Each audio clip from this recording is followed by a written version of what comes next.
एक माझे पक्षप्रमुख उद्धवसाहेब ठाकरे आणि दोन आदरणीय शरदचंद्रजी पवार साहेब त्यांच्या हातातच हा विषय फक्त आहे। उद्धव साहेबांनी मला जर संधी दिली आणि पवार साहेबांनी जर मला जागा मोकळी करून दिली तर हे सहकारी बसलेतच आजूबाजूला।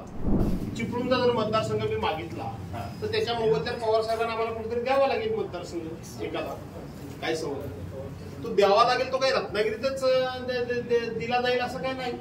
मी अजूनपर्यंत बोललो नाही, पहिल्यांदा बोलतो की पुन्हा मला माझ्या चिपळूणमधून निवडणूक लढवायची इच्छा आहे, परंतु ही दोनच माणसांच्या हातामध्ये तो विषय आहे। एक माझे पक्षप्रमुख उद्धवसाहेब ठाकरे आणि दोन आदरणीय शरदचंद्रजी पवार साहेब त्यांच्या हातातच हा विषय फक्त आहे।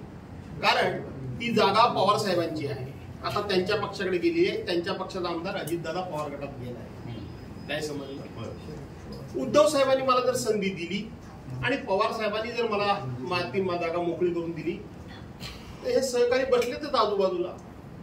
लढायला काय अजून मी तसा काही कमी नाहीये, लढेल।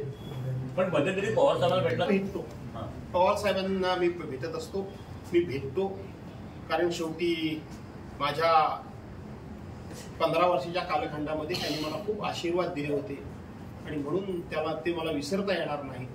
त्यांचं उतार वय झालेलं आहे आणि म्हणून त्यांना मी भेटत असतो। विचारता मी डायरेक्ट सांगतो, चिपळूणचा जर मतदारसंघ मी मागितला तर त्याच्या मोबदल्यात पवार साहेबांना आम्हाला कुठेतरी द्यावा लागेल मतदारसंघ एखादा, काय समज तो द्यावा लागेल। तो काही रत्नागिरीतच दिला जाईल असं काय नाही। एखाद्या ठिकाणी त्यांचं वर्चस्व आहे, तिथं आमचा माणूस थोडा कमकुवत असेल तिथे आम्ही देऊ, विचार करू, काय अडचण